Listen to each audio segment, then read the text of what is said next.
What's up, everybody? Welcome back to another episode of the Banner Report podcast. We are coming to you live on November 19th, 2025. I am here with Steve Crowley. Steve, give the folks a wave.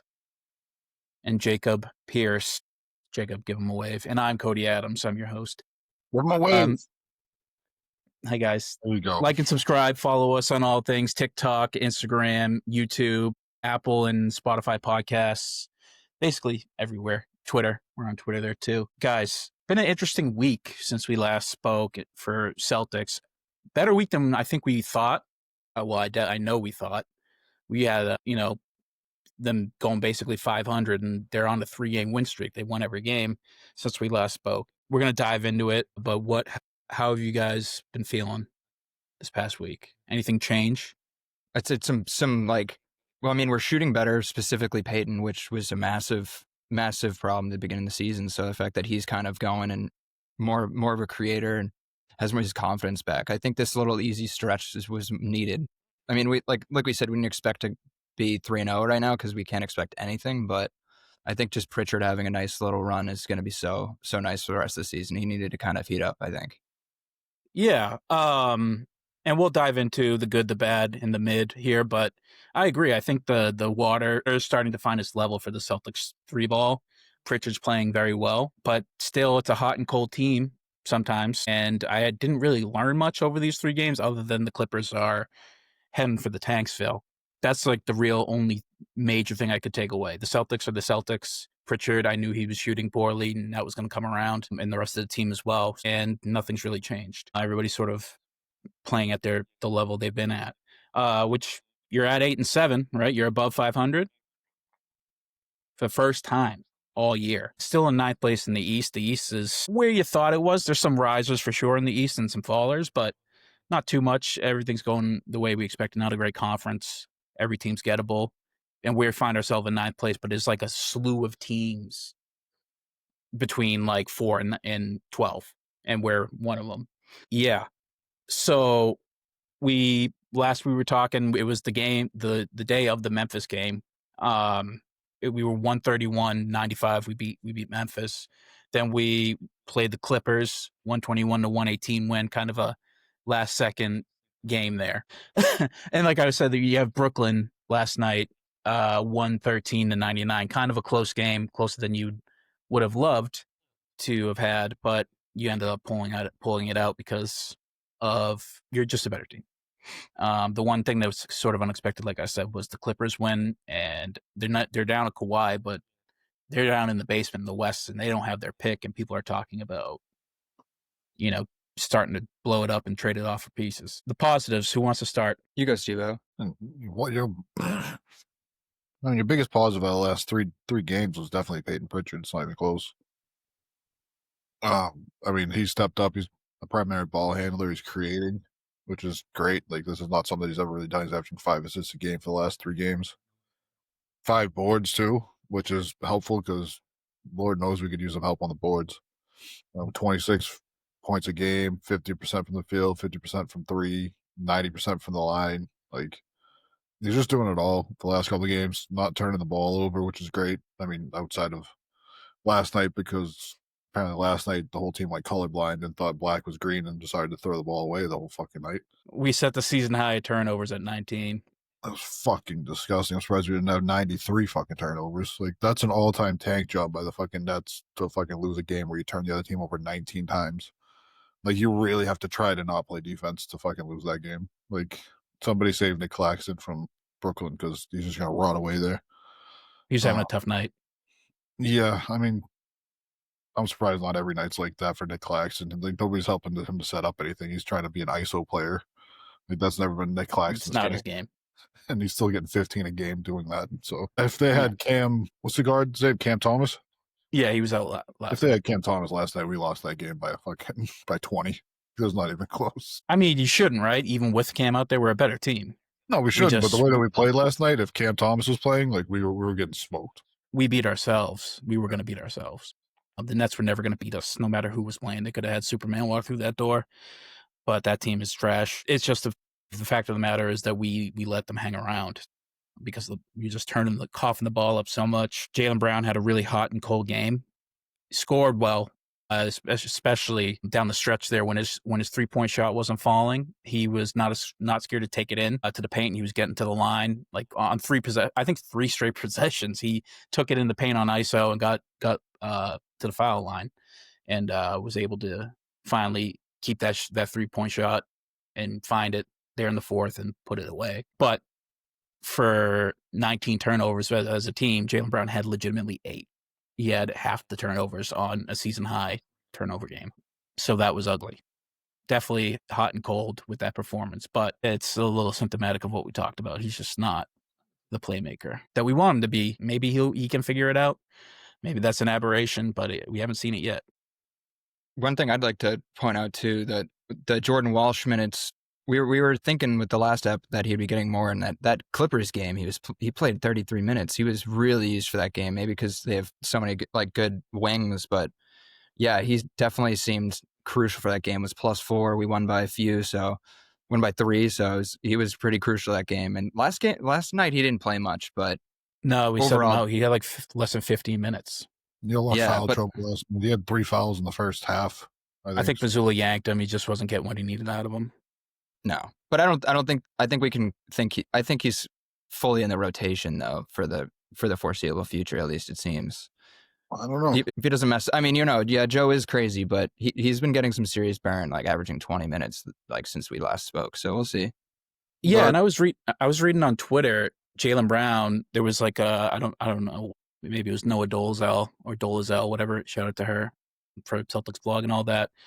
There was a discussion or an interview question posed to Jordan and Jaylen. They were discussing in a timeout that who's going to guard the best player, and Jaylen pulled Jordan aside and said, like, I think it's you. Like, you have to be out there and guard because you're just and yeah, he's one of the best defenders on the team already.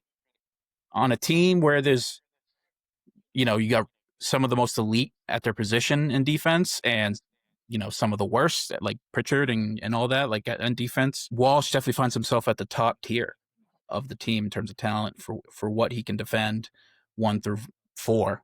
1 through 5. I mean, he's a little skinny for the 5 spot, but 1 through 4, he can keep up with the guards and get in their face, and he has a decent enough structure that he can face up on wings. So yeah, he wasn't playing well last night. He got into foul trouble early, like you said, Steve, and I think Mazzulla pulled him.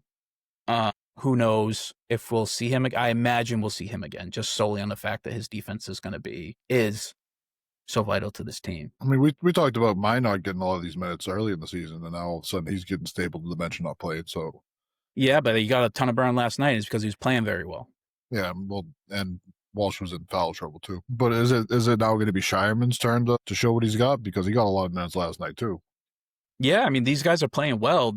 As long as that three's falling from Minot, he's like a plus player out there. Just in terms of, and as long as he can stay out of foul trouble, because I think Mazzulla has Mazzulla has very tight leash for a team that fouls probably like the most in the league. He has very short fuse with the young guys fouling. I don't know what that's about. I don't know what the coaching philosophy is behind that. Yeah, Shireman, the Minot, they as long as they can keep their nose clean defensively and their shot falling, they're gonna keep finding minutes. Yeah, Garza's also been interesting. I feel like he's had a pretty like decently good week, despite the, like we were talking about last night over text, like the eye test always looks so funky with him, the way he moves, but like he just kind of finds the right spots a lot of time. He's missed 3 shots on the total the last 3 games, and he's averaged over 10. He's like averaged like 10 and 8 over the last little stretch, and he's missed 3 shots total. Like he's just kind of doing little things. Like he made 2 threes in 2 consecutive games. That's part of the mix in that only missed 3 shot game spread. So he's at least efficient out there. But he looks funky though, that's for sure. Yeah, it's he's a very interesting player. I don't think I've seen a player quite like him in a while. In terms of, it looks miserable out there, like the ball's just flying off his hands because he can't grab it.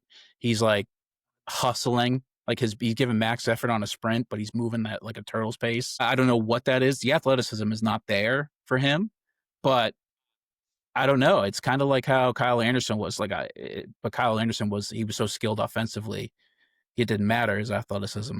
in his size. With him, he like finds good positioning. He gets really good positioning under the boards for a guy who doesn't rebound a lot either. He doesn't get a ton of boards. I don't get it, but he finds himself in good spots to make an impact, whether it be defensively, getting active hands, or putting up an efficient shot. I think he knows his role at the very least. Like, you're not up here to get some shots up. We're not running any action for you. You're here to clean up. Yeah, he won. He was one of the reasons you won the game last night. He's 5 and 5 in a steal on like 100% shooting.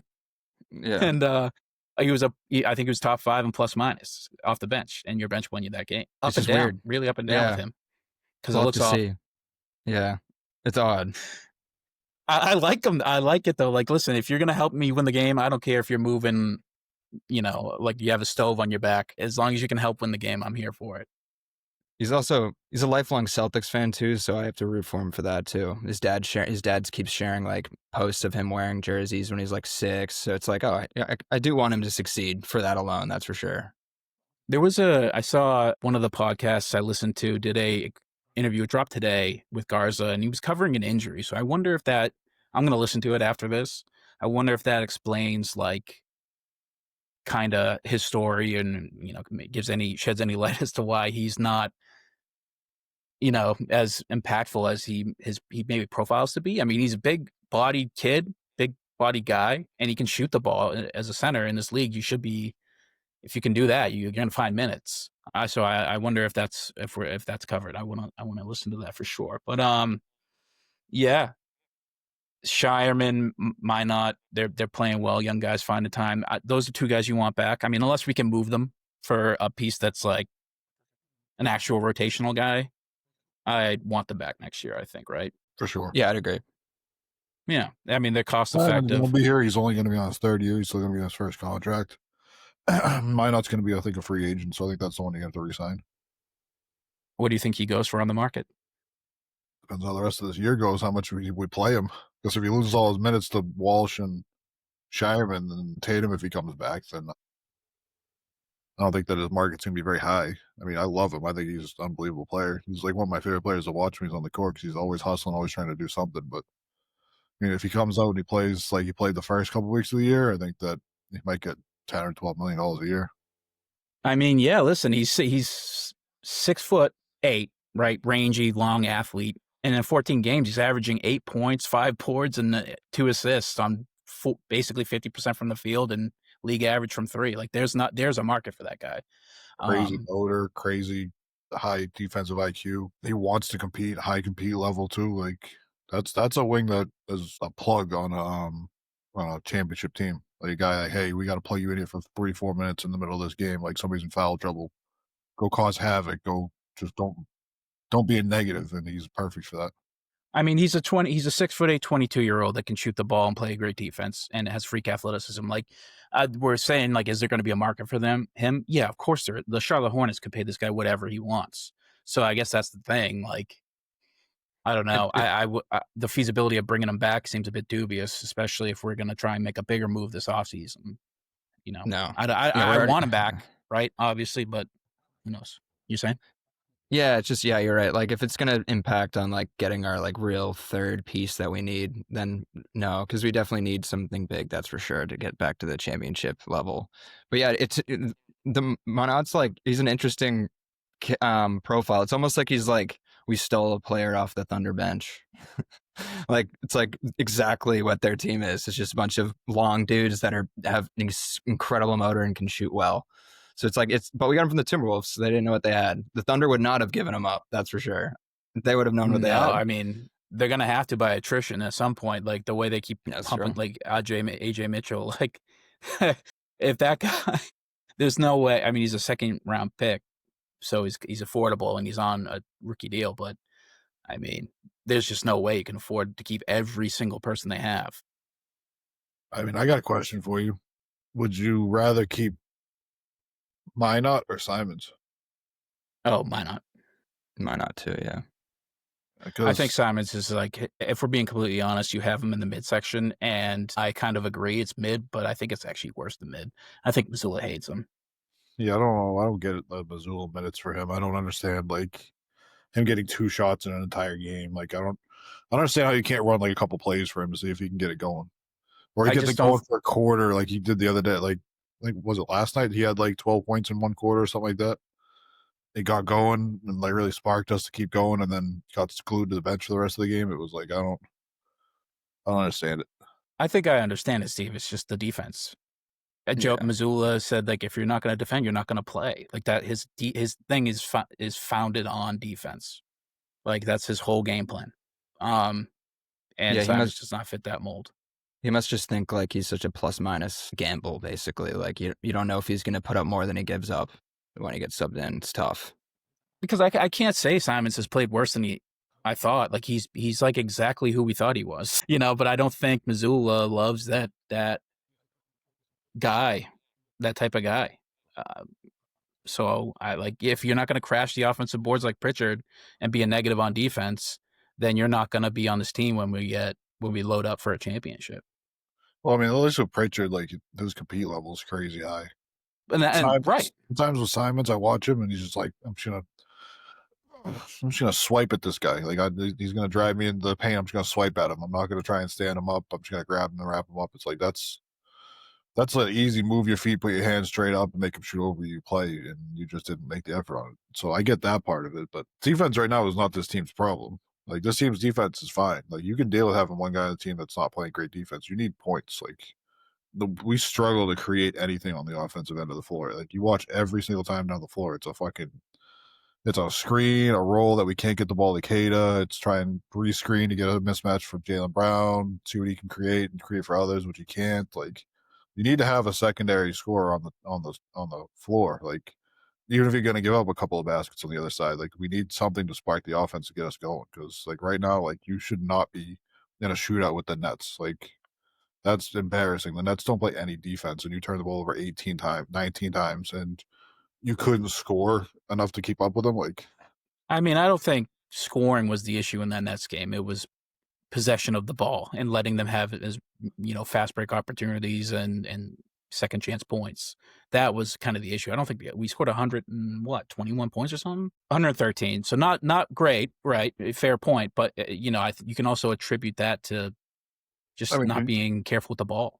Can you name one player on the Nets that plays good defense other than Nick Claxton?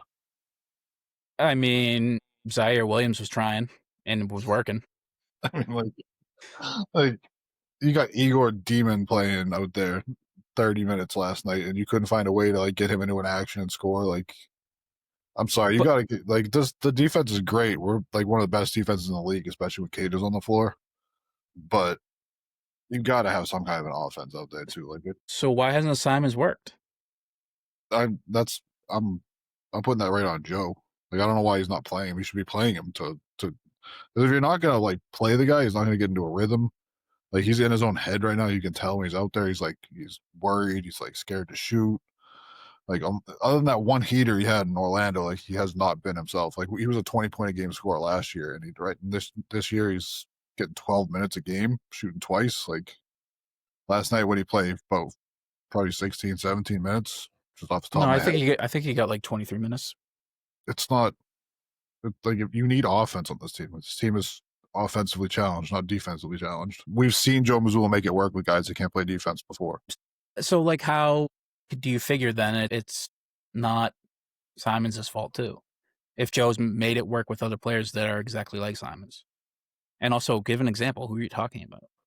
Well, I mean, like you get minutes out of Pritchard the last couple of years. Like I know we talk about his compete level is different, but like he's still a target on the floor every time down the floor.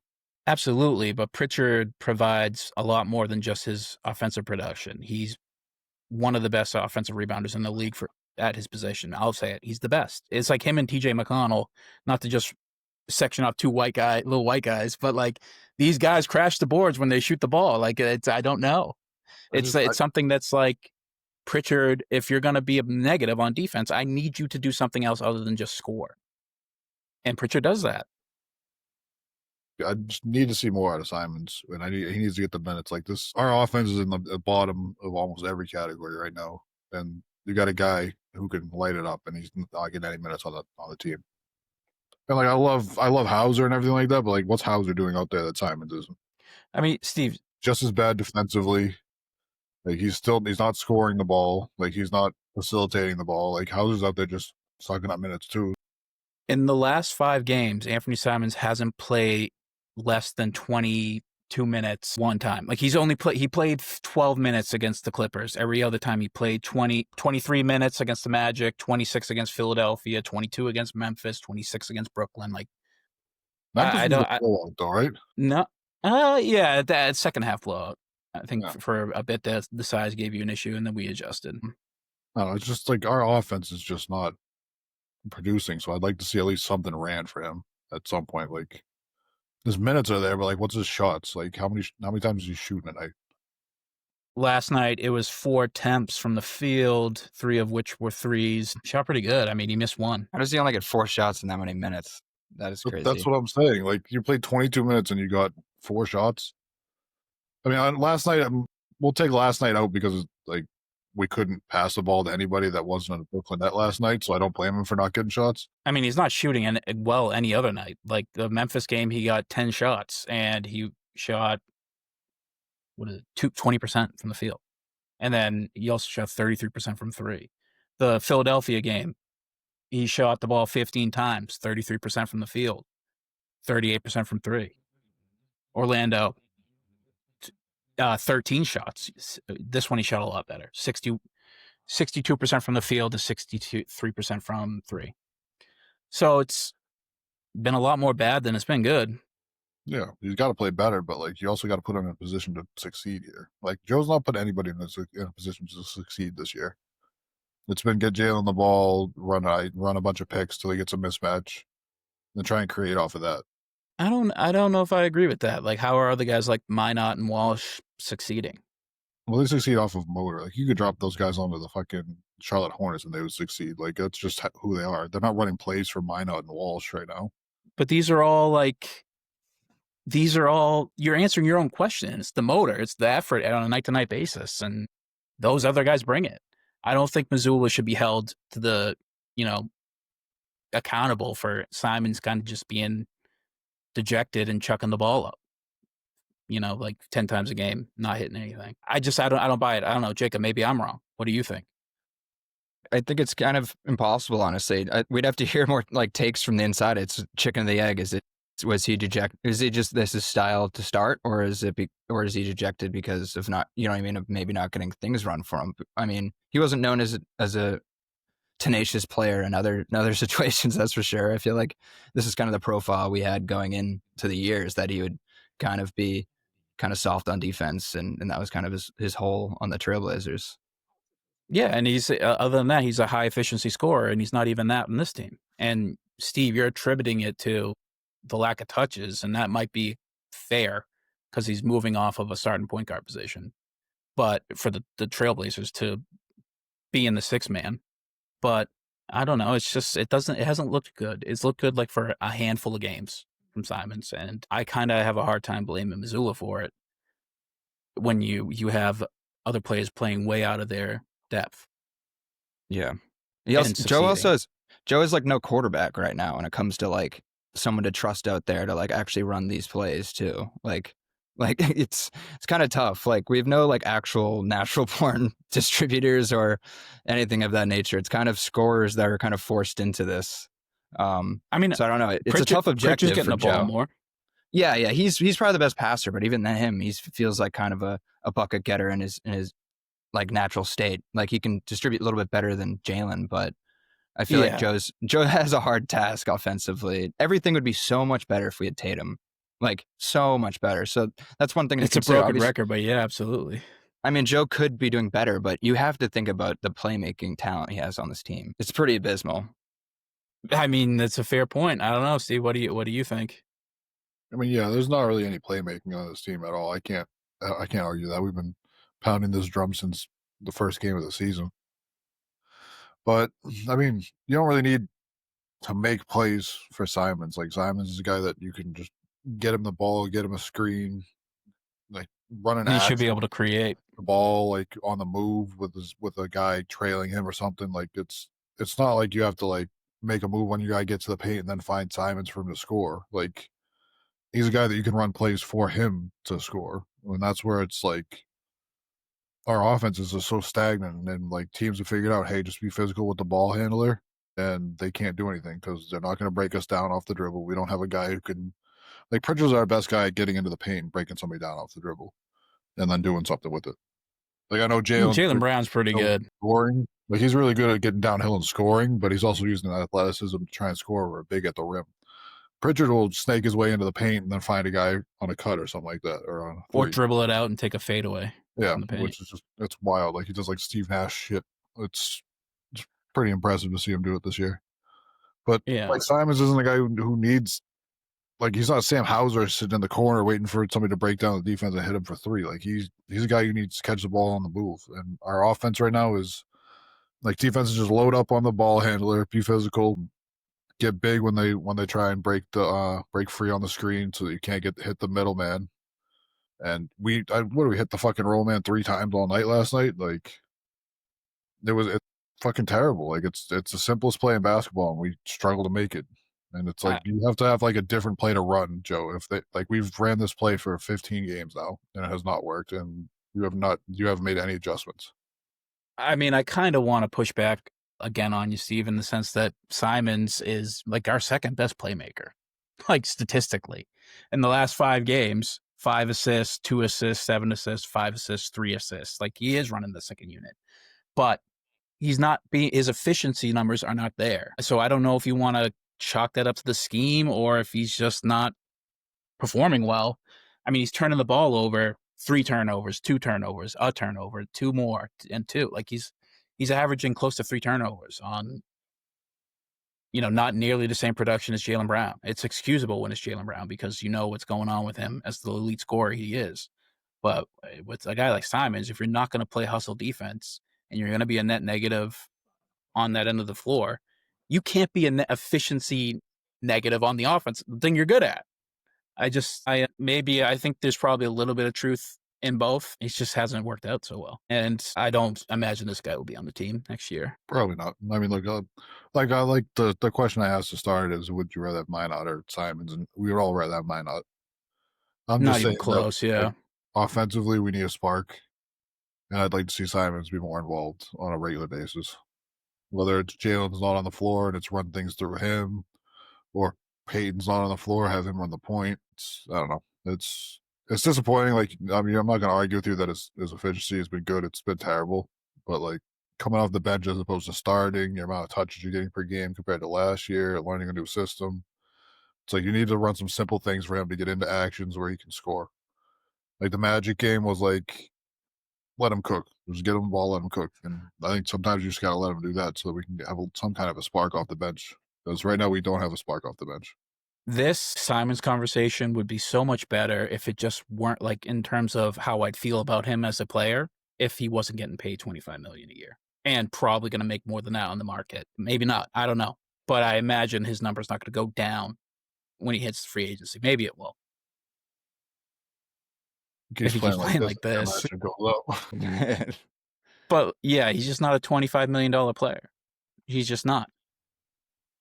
And you got to kind of cash the chips in when you, like, otherwise you're going to get nothing out of him other than a year of poor production.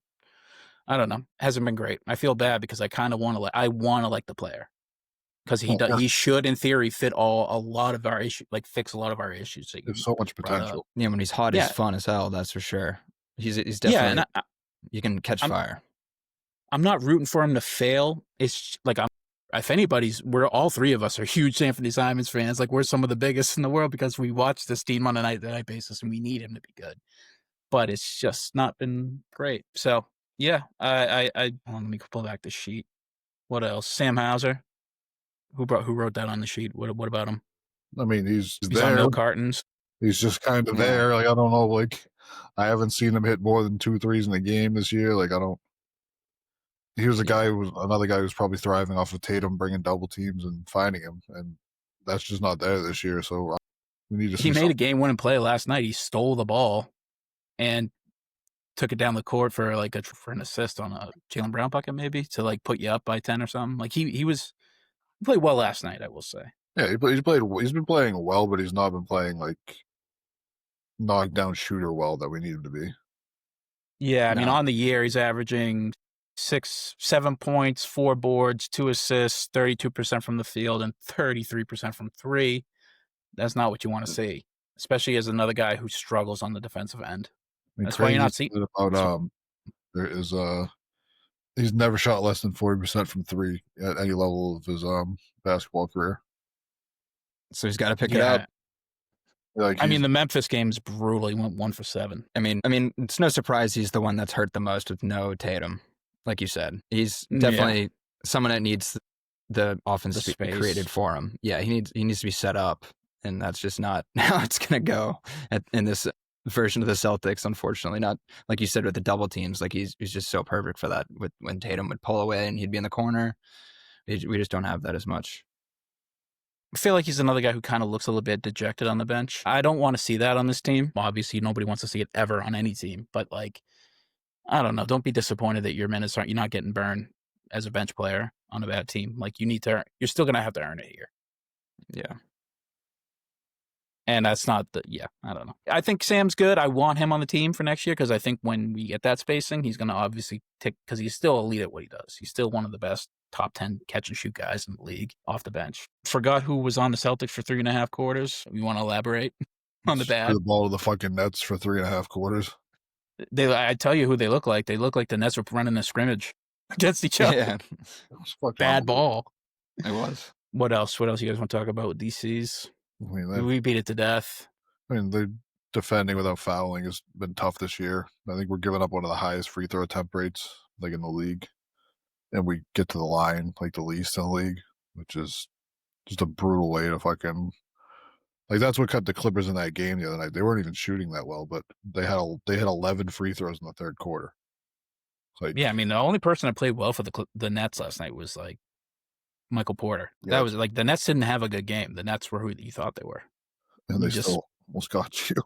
Yeah, I mean we figured once we stopped turning the ball over, we ended up blowing them out. I mean, yeah, that was the half a quarter that we didn't turn the ball over. Was the last half of the fourth quarter, and it was like, oh, okay, we're back. They took the lead, and I was like, I looked at Paige, and I was like, we're gonna fucking lose this game because we can't figure out how to fucking pass the ball. Then we went on an 18-3 run to finish the game or something like that, and I was like, all right, well, that's a little bit better, I'd say. Yeah, I mean, defending without foul, we're one of the best defensive teams in the league, I think, but it's a lot of young guys, and so, it's going to be a bit undisciplined at times. I'm okay with it. I mean, it's not, I think Mazzulla hates it, but I'd rather you be aggressive and get that foul and like, because eventually that whistle's not going to be there if you're aggressive all the time, like look at what the Thunder did last year. Well, I'm fine with them being aggressive. I'd rather that than being passive and, oh, what do I do? Where do I go? No, my guy went by me. Like, yeah, I can't stand that. Yeah, and everybody knows how the whistle's contextual too. It's about the players committing the foul. Like, the refs are going to be tighter on whistles with some guys, and the Celtics is basically just Jaylen Brown, a bunch of bench players. So you're never going to get the benefit of the doubt when it comes to whistles, I don't think. Yeah, we just need to keep this effort up so we get that reputation of just being a defensive menace team. So we just get because even their bench players get a loose whistle just because it's just kind of seen that this is what the Thunder does. They muddy it up, and we just got to we were on that trajectory. We just got to get there for the refs to just expect us to be clobbering dudes. I mean, listen, it's playoff basketball. I like it. That's why I want some of these guys back for next year when we gear up for the run. I think that defense is going to play. Yeah. I don't know. I mean, you played the dregs of the league. I mean, you thought the Clippers would give you a game. They didn't, they did, but they're in real tough shape. You're going to be tested here. You got Brooklyn one more time on the 21st. You got Orlando on the 23rd, and then Detroit on the 26th. That's tough. I mean, you should win against Brooklyn. The only thing that might save us is that I know because Paolo is on my fantasy team, he's out. He might return this weekend, but he's not been playing the past few games. So maybe he's there. So maybe we have an easier go for Orlando. But yeah, with that Bane's been looking better, which is a problem. Yeah, they're rounding into shape a bit. Bane rounded into shape against us. It felt like he kind of, and then he's been kind of been averaging 20 and a few boards, few assists since then. So yeah, I don't know. Detroit, no, I don't know. Maybe we end their winning streak. There's nothing about Detroit that we don't match up well against those guys. They're like Dude, one of the best rim protecting teams in the league, like defensively, offensively, and they got a big guard. That's gonna be a fucking ass kicking. My favorite part about watching us play against Detroit is watching Derek White versus Cade Cunningham, though, because it's like every time we play them, Cade dunks on Derek and Derek blocks him at some point, and it's just so much fun to watch. It's gonna be a long game for D White. I hate that for him. It's going to be a long day for Kada. Dude, Kada's going to get his ass kicked that game. I mean, he'll do his best as he always does, but geez, like you're saying, he might literally get his ass kicked. Beast Stew will fight him. Beast Stew will fight him. On 5.5 fouls for Neemias Queta on that game. Can I take that? No, he's going to foul out. There should be odds on fouling out. I imagine him and Garza. Josh Minot, welcome to the starting center spot. Listen, I kind of love running small against a team that's going to fucking try and beat you up. But I mean, speaking of fucking centers, where's Tillman been? Like, he hasn't played at all. He got some burn last night, didn't he? He played like 5-6 minutes, I think, last night. He played well. I mean, he's just another guy that I don't know, he's such a zilch on offense. I thought he played well on offense. I thought they hit him on the short roll a couple times, which was amazing because they can't figure out a way to do it for Queta, but they found a way to do it for Tillman. And he made a couple good passes out of that. So, I mean, he spreads the floor better than any of our other centers. What's going on with Amari Williams? He's only played 2 games. Is he just like nothing? He's a nothing burger. I got all so hyped up that we have like a 7-foot, basically like a, I don't know, Jokic Jr. or something. You hype me up, Steve. He might be coming later in the year. He's playing in Maine right now, so they might keep developing him, and I don't know. Like, it might be after the tank starts. There's a fucking 7-foot hole that needs filling. I know that. Yeah. It's my ass. To be fair, though, I mean, like, you're one injury away.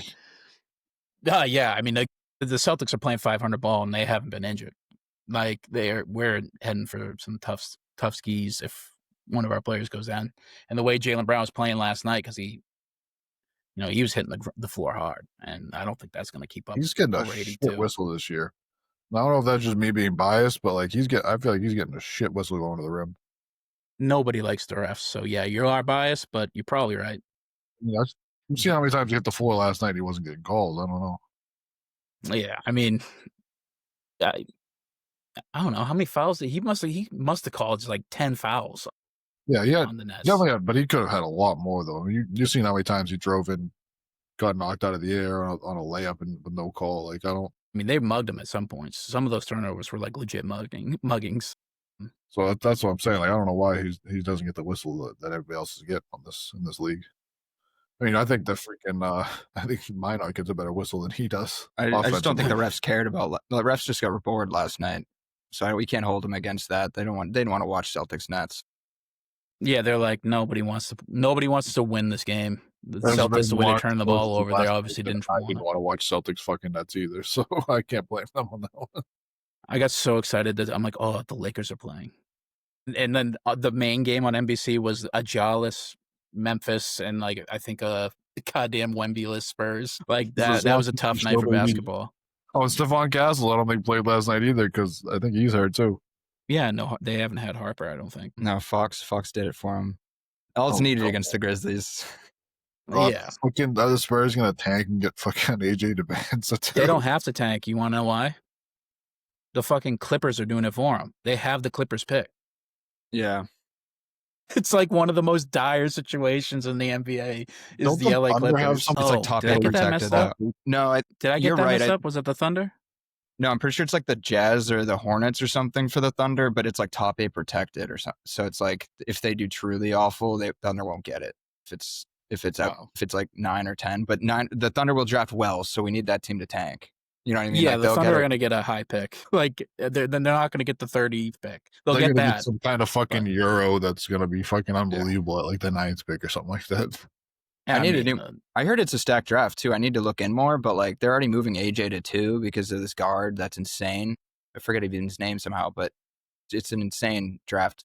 Yeah, I heard it's kind of top heavy in the sense. I mean, it's a talented draft, but like I mean, listen, if the Celtics are going to tank, we should start doing it now because I don't think you want anything else out of a top 5 pick. Yeah, imagine a Boozer. That'd be so fun. Boozer, Debanza. You got that fucking kid from Virginia Tech that looks like That's what I was Luca. talking about.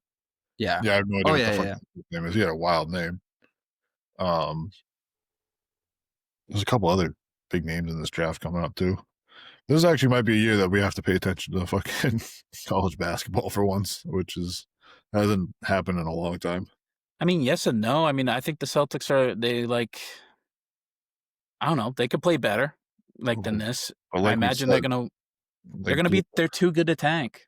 Well, like we said, one Jaylen Brown tweaked ankle away from a fucking 0-6 week, and now Yeah, but I mean, I don't want that. tanking. That's I don't like want nightmare that, fuel. but I'm just saying, like, you are, like, this is the argument for, like, why the fuck are you supporting billionaires? You're 2 paychecks away from being homeless too, dickhead. Like, yeah, you classist. Jesus, Steve. They provide jobs. Just kidding.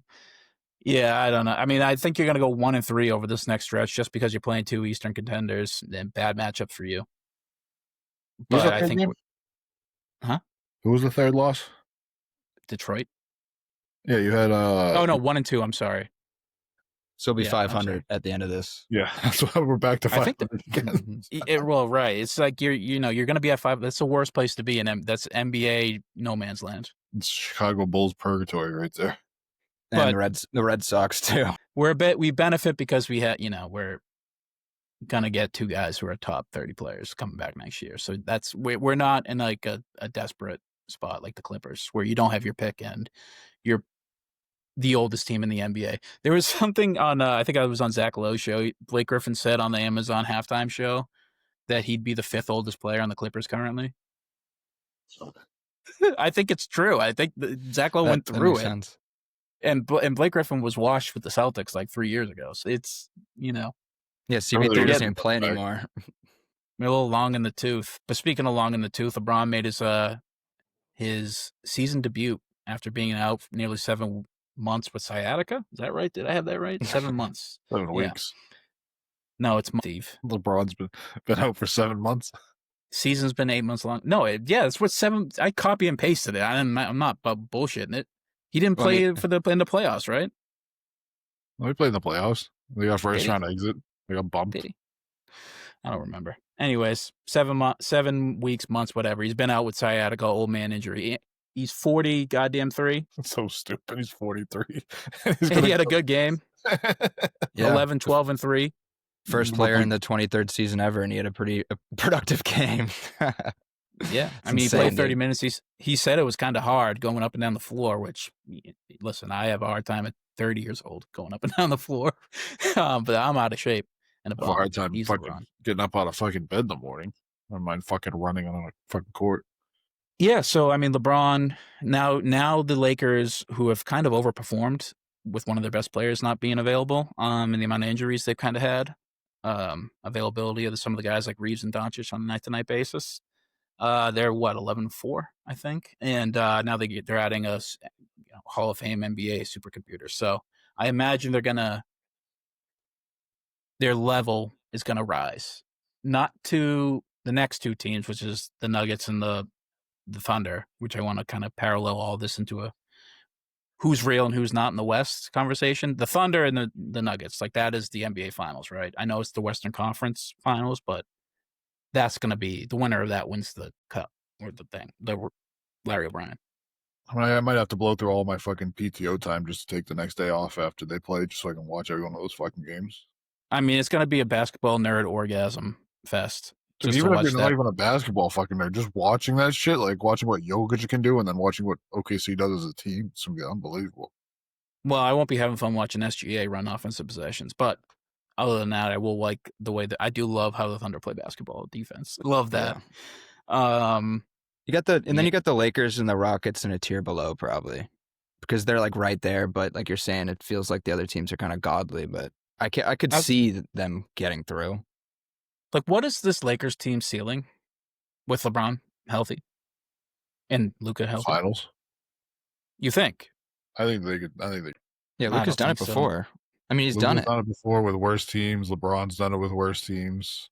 No, that Mavs team was now a worse team than this Lakers team. There's no way. It was before the trade deadline. Maybe Pelinka gets in his bag. Because they really saved that year with the trades. Because that team was garbage. And then they got Washington and Gafford, and it really flipped around. Yeah, and then they had the guys like Lively, who were like revelations at the time, and at least they had Derrick Jones Jr., who's they had dudes. Luka fucking dragged bad teams before, and he's playing even better than he's ever played before. And this team is not that bad. Is he strong enough to drag DeAndre Ayton to the finals? Devin Booker, it was. Yeah, it's true. That's the ultimate fucking test. That's the fucking, was it Sisyphus pushing the rock up the fucking the hills? Yeah. The rock is DeAndre Ayton. I don't know, Jacob. You think they could win the finals? I just there's no way this Lakers team. I didn't say win. I said they could make it to the finals. Okay. If they do get through the Nuggets or OKC, I think that they're going to be too beat up to beat whoever comes out of the East, though. And that's my thing. There's just no way they're beating those two other teams in 7-game series, unless something drastic happens, which is always. I'll never rule it out ever again. Yeah, and on his way to the finals, he did beat the Thunder, but they weren't like this complete. I mean, Shea was still a demon, but like the other guys weren't. But I mean, he did beat their system at least at one point. They're a different beast now, but I don't know. Like Luka's just someone it's hard to bet against because he really slows it down and. Like, I don't know. He's just someone it's hard because you never know. He could just carry anything. It's also almost like LeBron and Jokic. These types of dudes, it's hard to bet against completely because there is a world where you can see that he just fucking goes insane like he has in the past and destroys it. Like, there are a few crazy upsets in that finals run. Maybe he does it again. The Suns team with their best record ever, and then he just embarrasses them. It's like, you never know. Never know with this. True. I mean, Tyrese Halliburton was in the finals last year. So, not that he's I'm not that casting aspersions, but it's just like, things break right a few ways, like a few games, a few shots even. They break right for you. You can find yourself in the finals if you have enough surrounding talent. I think maybe the Lakers do. I don't know. That's kind of like my issue. Like your front guy is arguably one of the best in the league. Luka is obviously one of the best players in the league. LeBron, what is he at this point? I don't know. I don't think we can put a healthy expectation on what he's going to be, right? You think he's going to be like LeBron of past years, or it's just hard to bet on a 43-year-old with a back issue already. We have no example of this, so yeah, it is pretty hard. He's the first person to do this, so it's like, when does he fall off incredibly? And I have no idea. You're getting great performances out of Reeves, so he's been a revelation this year, and a revelation. He was a revelation 3 years ago, but he's been outperforming that expectation this year. Ayton is really bad, and then you got Jackson Hayes and Marcus Smart and Rui Hachimura. It's like, I just don't see that beating any team in the West. NBA Finals veteran Gabe Vincent. Isn't Gabe Vincent still there, or did he get moved? He was in the finals. Yeah. Marcus Smart was in the finals. Don't forget about Connect 4. Oh, and Dalton Connect, yeah. They have a guy they didn't even want. Yeah. I don't know. Is it what? Oh, Jake LaRavia was playing well too. I forgot about him. Yeah, good point. Maybe that is a finals team, Steve. We'll see. I doubt it. Did you see they call them the Snow Time Lake? Because they're all two white guys. Like Luka, Reeves, 3 white guys. LaRavia, they're all white. So it's Snow Time Lakers. That should maybe laugh so hard. Yeah. I mean, Oklahoma City's 14-1. They haven't had their second best player. I got nothing for it. That team's going to win the finals again. No, they're not. How can you say that with any confidence? Denver took them. I don't get that. Denver took them to 7 last year, and Denver was a much worse team last year. All right, fair. That's literally the only way they're not winning the finals. Well, you got to beat Denver to get there, so. That Serbian beer is going to fucking take on their entire team. You did it last year and almost beat them. Aaron Gordon was playing on fucking half a leg fucking last year, and they still almost beat him. I tell you, I'm not going to root against you. I'm never rooting against Jokic. Never. You won't have me do it. Not on the airwaves, Steve. But I just think that the Thunder, it's their title to lose. No, I think Denver dog walks them. I got Denver in 5. Dog walks them? You're high. Yeah, you're high as fuck. Dog walking them in 5. Fucking dude. What's your source, dude? A crack pipe? Holy shit. The Thunder are fucking so good. You can clip this and we can save it for fucking May when they face in the Western Conference Finals. If both teams are healthy, Denver's going to dog walk them in 5. I'm the biggest Jokic fan. I'm the biggest Jokic guy, but I'm holding my tongue here. I'm not saying that. I'll say 7.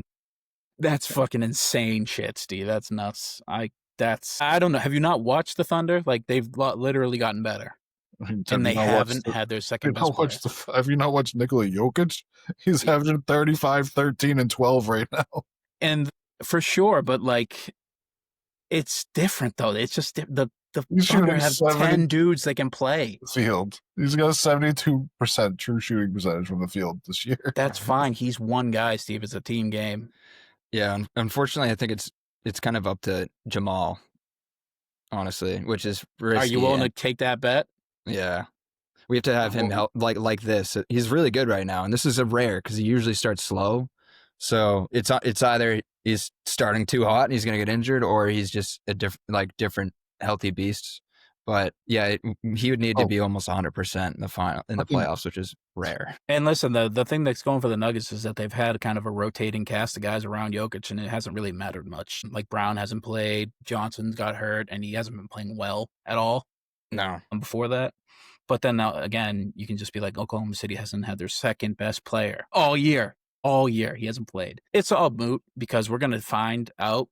There'll be a test here, but it won't be until February. So that's great. Good job, NBA. I looked that up the first day of the season. I was so pissed. I mean, look, February is the first time the Nuggets and Thunder play each other. So that's going to be appointment television. I would have rather had it on fucking Christmas. Christmas Day, fucking Nuggets, fucking Thunder would have been the sickest game. It's probably like the Sixers and the Celtics again. No, so Celtics is the first time in like 10 years we haven't had a Christmas Day game. What's fucked too is Tatum could be back then, and they fucked it up. They didn't know how much of an animal he is. So imagine if he's back and be like, crap. Oh, this fucking guy was fucking Wolverine. Oh, my God, that's a Christmas gift that keeps on giving, dude. Tatum coming back this year before it. God, please save us, our king. Either way. Yeah, I don't know. What else? Nuggets and 5? Yeah, okay. We'll see about that. I'll bet you $5,000 that's not going to happen. Neither one of us has $5,000. That something to speak on that's related to the Lakers is the Mavs, and it's just that trade is just looking like actually. I mean, other than the fact that we have to see what Flag's career turns into, but in the meantime, it's Luka's getting this good. Like Luka got better and more fit as someone does when they enter their prime, and he's just looking insane, and AD's regressing like everyone would have thought. It's just absolutely ridiculous. But he's been less healthy and more out of shape than Luka since the trade. Yeah, the Mavs are too. The Mavs are in pretty dismal space because I don't think they have any of their picks, right? No, they don't have shit for picks because they traded them off. How did they get Cooper Flag again? Like a straight up to him. Yeah, that was part of they got the Lakers pick or something. Yeah, I mean, but you said, and there was a report, I think yesterday, 2 days ago. No, today. Tim McMahon reported that Anthony Davis is expected to be shopped. Then I see on Twitter right before we start the show, Mark Cuban said that there's no way we're trading Anthony Davis. So might not be Cuban's fucking decision anymore. So seems like a rudderless team. I mean, he's still a minority owner. I know, but the Luka thing happened, so clearly he's not actually brought in. He said that he would fucking give up his wife before he gave up Luka, so he's definitely not making any choices. Yeah, hold on. I'm trying to find the report here. Mark Cuban, according to NBA Central, Mark Cuban has released a statement saying the Mavericks will not trade Anthony Davis and are focused on winning. We want to try to win. I mean, they got to get some fucking Adderall because they're not focusing too hard on winning right now. Jesus Christ. What's the record right now? They got, 3 wins? 4. Yeah. I mean, they're in tough shape. They're going to I did pose a trade online once I heard the news. Would you ever consider having Anthony Davis join the Boston Celtics? Just flat out, nothing. Absolutely not. No, there's not a chance. I would have taken Anthony Davis like 8 years ago, maybe. No shit. Fucking right now, like this contract, he's going to be getting paid like $50-something million at 36 years old. I think he has a $65 million option or $63 million option next year. Yeah, like why would I ever want this guy on my team? He doesn't play. Go get fucking Robert Williams if I want another center that doesn't play. At least he's good vibes and we like him. Jacob, there's no trade you'd ever have. No, not at his cost, at his age, and his health. It's just, yeah, if he was to take a big pay cut, but why would he? So no, unfortunately not. Well, we're going to mull over the trade anyways. I sent them Derek White, Anthony Simons, and 2 first-round Jesus picks. Christ, you put Derek fucking White in this pick, and you thought It's that we the were only gonna way say it no? works. It's the only way it works. Besides, if you trade one of the, JB or JT, and no. Like, couldn't give him fucking Hauser or something. You wouldn't be willing to part with 32-year-old Derek White and 2 first-round picks for elite shot blocking and defense? Yeah, elite shot blocking and defense for 23 games a year and not the playoffs. That's all you need him for. Also, I already have elite shot blocking and defense in Derek White, so And Nemius Queta. we have elite shot blocking and defense at home. Yeah, I was really trying to ham fist a trade. The ultimate answer is I just don't think there's anybody. There's just no trade that can realistically happen. Wait. For this guy. What about Philly? Oh my god, what the fuck is that? Just Oh Embiid? yeah, I've Yeah, heard this just called trade Davis broken. pulled up. Yeah, just trade broken guys and maybe slide the Mavs some picks because one of them's younger. The goddamn classic lose trade. Holy shit. Otherwise, who would trade for him? Like you're saying, it has to be a damaged good in a way. There's just I don't. At what point do you just like keep the asset if you're the Mavs? What about like the Hornets? They seem like a team that would have cap space. Of course they have it, but like, why would they do that? I don't know, because they're the Hornets. They have caulk and ball torture, dude. They have elite shot blocking at home. What about the Grizzlies? I mean, I'd send it in if I'm Ja. I'm just thinking about the people that these teams are frustrated with, like Zion and Ja, maybe. Ja for fucking AD, like, and neither one of them play, but for different reasons. That front court would be fucking wild. Though you got yeah, there's no way the Grizzlies would need to take AD. I don't know. The Mavs would have to trade picks. Just trying to think of people that are super expensive that their team does. I mean, there's just no. That's the thing, and that's what I'm saying. Same with Kyrie too. I just don't think there's much of a market out there, and I think that's why it's easy for a guy like Mark Cuban to say like, "No, we're not trading him," because like you're probably not. You just can't do it. There's nobody willing to There's no willing dance partner that would is Anthony Davis away from winning a championship, and he's too cost prohibitive any other way. So. I mean, sorry, I don't Kyrie. think Sorry, AD. you run away from a fucking championship to trade for Anthony Davis. I think a team's going to be dumb enough to do it fucking anyways. Who? The Lakers? Like, the Lakers are the only team that I think could use an Anthony Davis and be a champion, like, be a title contender. Well, that's what I'm saying. I think a team that's going to trade from thinking that they can be a title contender, even though they can't. I mean, like, what about like Chicago? Because he's from Chicago. I mean, why? Why would Chicago do that? They have such a good thing going. 500 basketball. They have such a good thing going, but like Chicago Bulls basketball, baby. They're 7-6 right now. It's perfect. Yeah, that's right where they want to be, dude. Just in the pocket. Well, they're the guy who doesn't play, so it's going to work even better. You get off fucking Patrick Williams because he fucking stinks. Actually, I'd probably do that. Get Patrick Williams off my team. I'd rather roll the dice one more time with AD. Give up like Isaac Okoro with it. And like some picks, I guess. Or you could try and get off Vucevic because I'm sure their contracts are probably close. Because why do the Mavs want to do this? I get her. Like, what picks are you getting? I mean, look, if you think that he's that broken and that he can't play, then like you're assuming that that team's gonna be pretty bad, relying on him. So yeah, but I need something for like you need to get a couple. Picks. I need something for the future. I don't need Nikola Vucevic. We get Patrick Williams for the future. I don't want that. I don't want Patrick Williams. No thanks. Nobody wants Patrick Williams except for the Bulls, apparently. Why? So exactly, why would the Mavs ever do it? Didn't they extend him? You get draft capital, and then maybe you can get off of the contract earlier. I don't know what the contract status is for those guys. I'm just thinking AD to Chicago because he's from Chicago.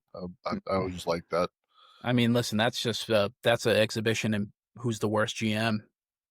Like who's gonna win? Who's the new Mavs GM? Whoever is gonna be, or the Bulls? Like, who wants the Kings on the line then? Who wants to win 41 basketball games a year? Like, yeah, the Kings. You're right, Jacob. He has to go to the fucking Kings because they already want to blow it up after fucking 15. Like, we tried the Bulls experiment in the West. It didn't work here either. Let's try something. So let's try the fucking Bulls who couldn't make the playoffs in the East, and then we're gonna transplant them older and then in the West, which is a much better conference, and then we'll see if we can make it work here. Anywho, anything else in the NBA besides the league pass game of the week? Well, it's full actually because I cheated No, but I don't have anything else. Do you, Steve? I'm just laughing at Anthony Davis being stuck in fucking.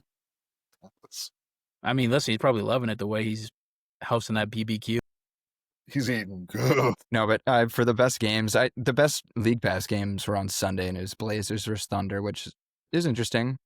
Two defensive menace teams, and then Lakers versus Jazz, which is just LeBron watch. So that's something. It's also weird that they have like a few days in between and they're playing again.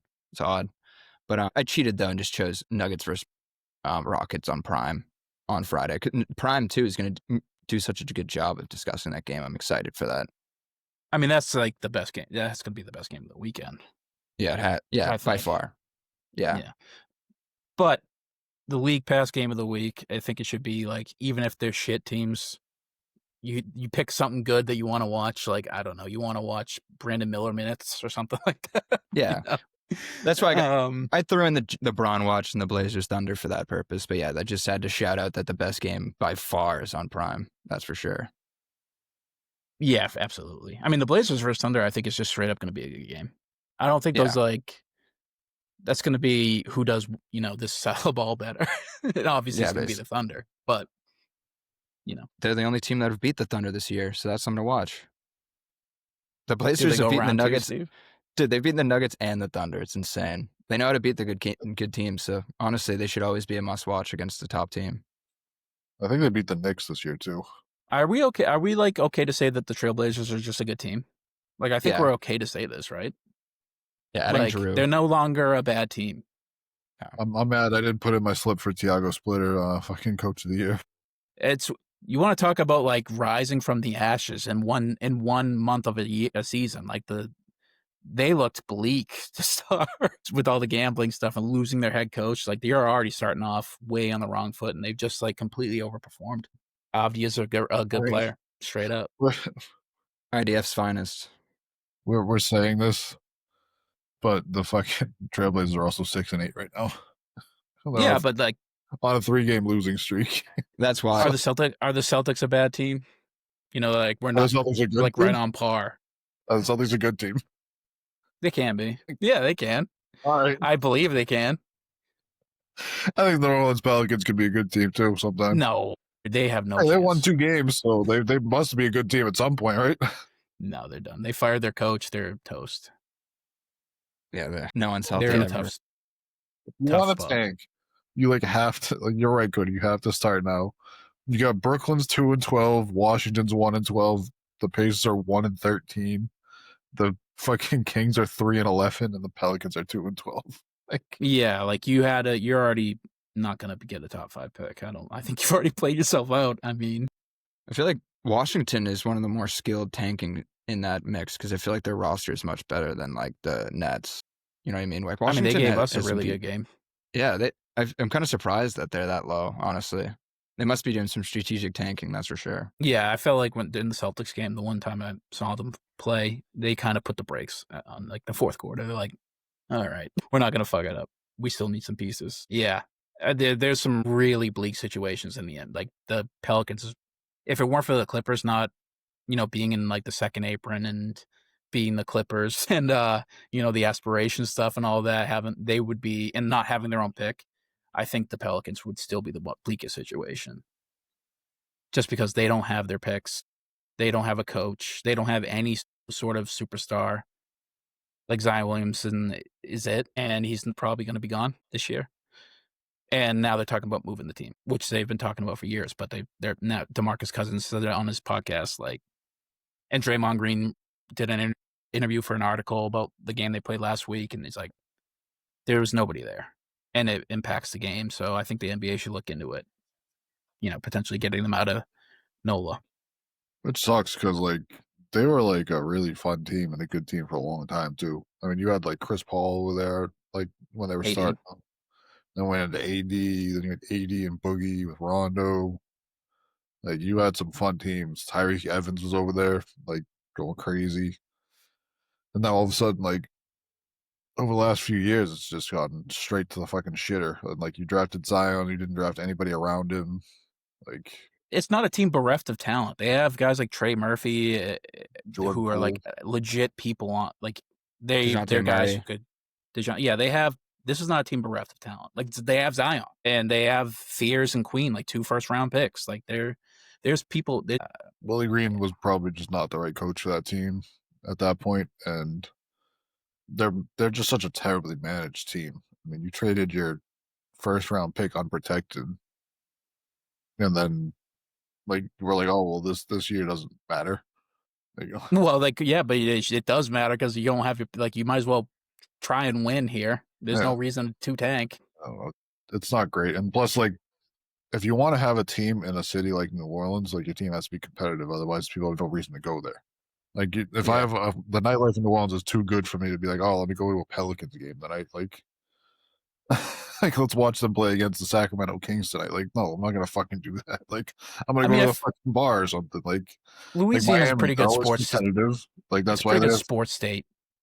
It's a great sports state, but like, if I'm in New Orleans, like if you go travel to New Orleans tomorrow night, Cody, and the fucking Pelicans are playing against the fucking Kings, it's like, hey, I can go to Bourbon Street or I can go to fucking Smoothie King Stadium. Pelicans versus the Kings. Oof. That's a tough game. Couldn't you give me somebody good? I don't know, like the Trailblazers. Well, I'm not gonna give you like the fucking Thunder because like that's like. No, give me a team that's like not miserable. The Grizzlies? I don't fucking know. No, they're miserable. I don't know. Yeah, whatever. I wouldn't go see it, Steve. You're right. I'd be on my second plate of fucking gumbo, dude. And I'd be at the fucking Hurricane O'Reilly's. Like, yeesh. I would. Like it's like all the other towns with a crazy nightlife. Like they all have like competitive teams because that's how you have to be to put asses in seats. Like Miami's always competitive. Yeah. I mean, their fans suck. Like they don't show up until like the second half, but they still show up. Golden State, San Francisco. Yeah, like LA, both the LA teams, even the Clippers when they suck. New York. Like New York. No, New York's different. New York has diehard fans no matter what. Yeah, and New York also like in the wintertime, like the nightlife is not great in New York. It's fucking freezing cold in October. Like it's 30 degrees out. Like it's not like New Orleans. It's nice 75 and fucking. It's I don't know. It's pretty dismal for NOLA. Sorry, at least you got really good food. Some of the. I'm so hungry. I haven't eaten all day. All I'm thinking about is the pork chop Atchafly. I got my first night in New Orleans. I'm just thinking of black and alligator right now. Oh my god, alligator is so good.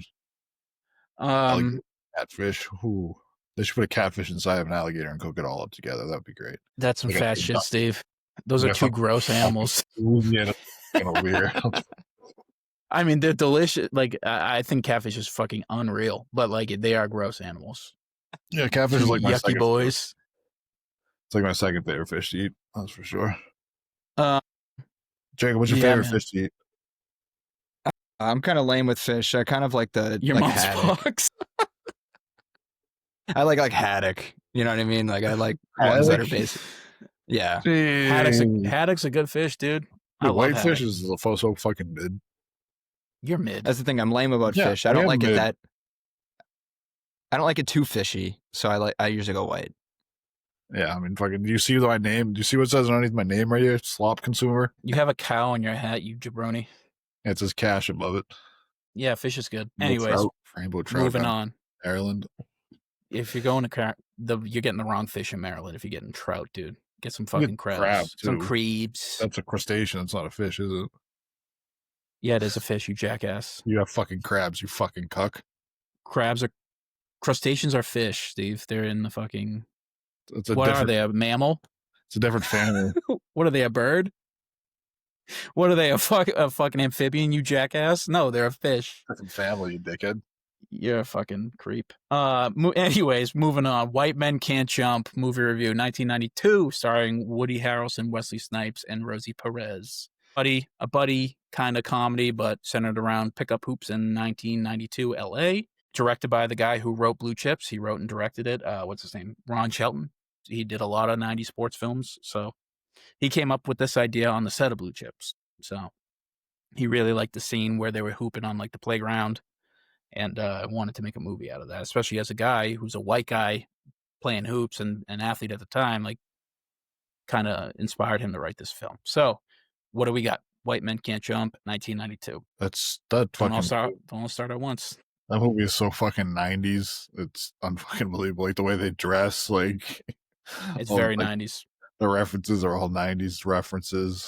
It's the trash talk was fucking 90s. Like it was Yo mamas. They were hitting vicious yo mamas on the court. Yeah, it was fucking hilarious. I haven't heard a yo mama joke since I was in fucking high school. It was a fun watch. I'd say it's probably a little too long, but yeah, it was alright. Yeah, no, I definitely liked it. I mean, I've watched it like in the past, but it's just such a great like 90s timepiece type movie of LA. It's so great. That obviously the two leads are amazing too. And they're great at basketball, which is fun. It's funny. It's like different than what we talked about last time, where they like used real pros. They used actors, but trained them to basically be pros, which showed, and it was great.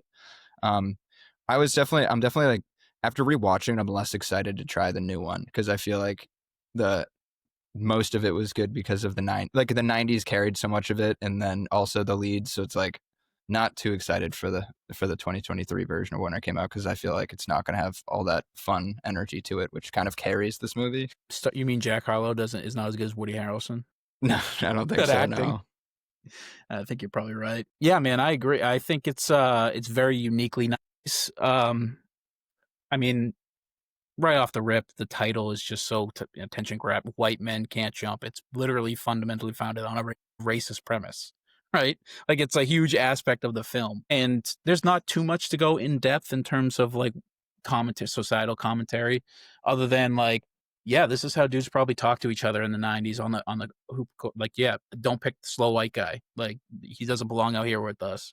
And as a slow white guy my whole life, it's like, I kind of like the film because the guy can hoop, right? Obviously. Anyhow, very interesting. The thing that really struck me with this film, outside of the three leads, Snipes, Harrelson, and Perez, all did a really good job. Like I felt like their chemistry was really genuine. The basketball, it's a bit stylized because of street hoops, but Bob Lanier came through and put Harrelson and Snipes through a rigorous like month-long training camp. And he said that they achieved the level where they could compete on a Division II basketball college team. Like they became that good at basketball, which is no small feat. So the basketball was good. Snipes, Harrelson, obviously two incredibly charismatic characters. And Rosie Perez, dime piece, but she was great in terms of her character. The thing that really struck me outside of that was the race of it all. Like this movie was filmed in 91, right? And it's premised on like, racial premise, a black guy and a white guy not getting along because over basketball and ability and all that. But shortly after it released that spring in 92, the 92 LA race riots happened. The Rodney King verdict came out and LA kind of erupted over racial tensions, and it puts a bit of a interesting veneer over the film because these guys are two guys who overcome that bias or that actual like real fundamental issue at the core of LA at the time, race, and they overcame it, but it kind of went out to play on a national scale that was tragic. So just very interesting to look at it. It doesn't age well, Steve, some of the language you were saying earlier. I mean, they tried to do it again, 23. It's tough. I mean, he says Negro at one point, which is like that was wild, and it was in a fucking derogatory way too when he said it too. It wasn't even like homophobic epithets and shit. Like, yeah, it's very 90s in that sense. In there too. It was tough. Yeah, but that's the thing about this film. Why I think it's still really good is because it's just two guys with all that real life animosity and stupid culture war stuff. Not stupid, it's very real, but they shit talked each other. They didn't like each other because of their race immediately, but they overcame it and they ended up becoming friends. And I kind of like that about the film, even though it's another film where it doesn't end well for the main character. He loses the love of his life and now has to get a job. It's a classic. The guy, he ends up gambling his love interest away. He wins the game, but he loses in the end. So it was very interesting. A lot of tie-ins to the movies we picked before. Obviously, the Blue Chips directly tied into the guy who wrote it. But it's another thing where in Uncut Gems, the first movie we started with, the guy just kept doubling down. He couldn't stop compulsively gambling. Harrelson on himself, Sandler's character on the Celtics. So Yeah, it was just sort of seems like a bit of an amalgamation of those two movies, like the lightheartedness, 90s of it all, with blue chips mixed with like the actual real compulsive gambling loss, real life gravitas of an Uncut Gems. Interesting to me. Yeah. It was fun to rewatch that scene that I see played online so much. The one where he's like, fuck this, I'm going in my car and getting both my guns, shooting everyone. Like, I've seen that so much now since I watched it originally. It's nice to see that back. And also just like, they reference so much in the 90s, but this film has been referenced so much in history since. So it's nice to rewatch for that reason too. It's definitely such a huge cultural movie. It brings a levity to real life racial tensions. That I think that now they tried in 2023, and I don't think it worked. I haven't seen it, but with racial commentary now in 2020 America, you have to be a lot more sanitized as opposed to what it really was on the ground in the 90s. So I think this movie should have only stayed in the 90s. Like, it's very uniquely that. One thing I did like that they did was they kind of flipped the racial stereotype on its head. Of like, they made the white guy the one whose only thing he does is hustle. He doesn't have a job. He doesn't do anything. He lives out of fucking shitty motels and everything like that. Like, the complete opposite of the racial stereotype that you would think when you saw those two guys hustling on the basketball court. When Wesley Snipes has a nice family, a beautiful place, he has multiple jobs, he's working on buying a house, and they got Woody Harrelson's character over there who's owing everybody money and running away from his problems, and I thought it was interesting to flip that the other way. He's a bit of, I mean, Wesley Snipes definitely, his character Sidney definitely has some stereotypes in this. Like, Woody Harrelson points it out directly. He's like, how much did this chain cost your family? Like, as a guy who's trying to get his life together, like, you're out here, in the nice clothes, double tank tops with the gold chain around your neck, like being brash. And, I think that was like the typical stereotype of what people thought like street ball hoopers who were black were in the 90s. So, yeah, I guess it's interesting to say that the character who couldn't get out of his own way, like you said, Steve, was the white was Harrelson's character. He was a bit of a stereotype breaker in that. Yeah, if you look at Sidney's house, though, it was like very buttoned up. Well, no, he lives in an apartment that gets broken into. He ends up buying a house at the end, though. Well, yeah, well, his apartment, though, like when they go into his apartment, like, he's dressed up nice. The wife's dressed up nice. They have beautiful art on the walls. They got the fish tank. Like, everything's like prim and proper in there. And then like the dichotomy of, hey, look at Woody Harrelson's fucking motel that he's living in this week, on the run. He tells his fucking girl in like one of the first scenes that you see Harrelson and Snipes and her together, like, hey, if I'm not back in 30 seconds, hop out the back window. They're coming for us. So I thought it was kind of interesting to flip it that way.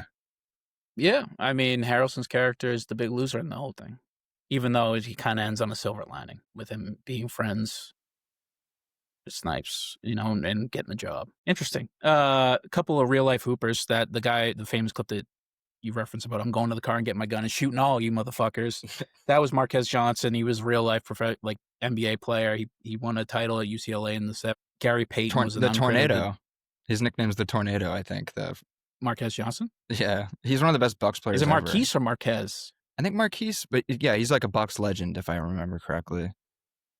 Yeah, coached by John Wooden, and played for the Bucks, Clippers, and Warriors. Gary Payton was an uncredited appearance in the background as one of the Hoopers. Freeman Williams, who played Duck Johnson, had a distinguished NBA career playing for the Clippers, Jazz, and the Bullets from 78 to 86.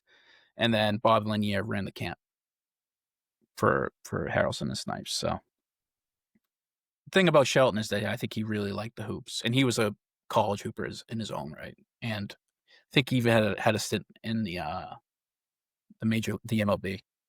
It's like a pitcher. Oh, that's impressive. Yeah.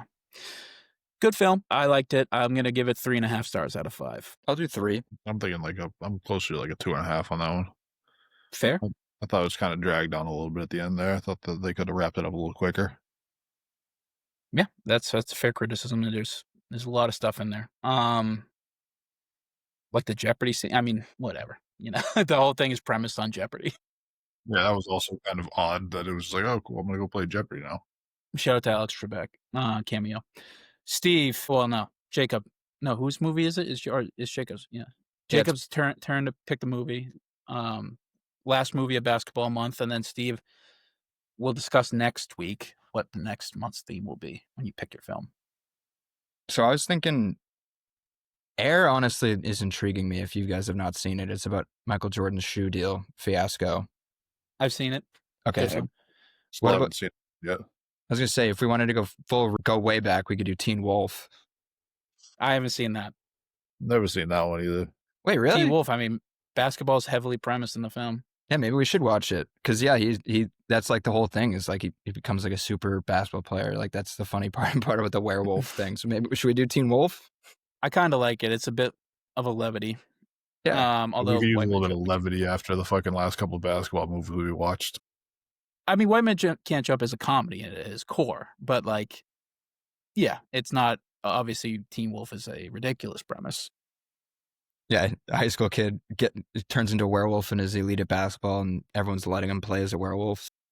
Yeah. So Teen Wolf, it is. That is the film. I believe it was in 1982, 1980. Something like that. Yeah. Either that or late 70s. So yeah, that will be the film. Anything else before we wrap up, gentlemen? Trying not to be too sloppy this week, Celtics. They better win tonight because it's getting, or tomorrow. Tomorrow because it's going to be tough the next couple of games. Got to win the easy ones. Don't beat yourself. Hold on to the ball. You know, JB, maybe wear some glue on your hands or something. Anyways, regardless, I'll be watching and I'll be keeping an eye. So, go C's. Well, Celtics, feel better, Jason. Feel better, JC. C's, Heal go up. I Pats. need you, pal. You guys. Go Pats. Go Okay C's. for May. Hell yeah. All right.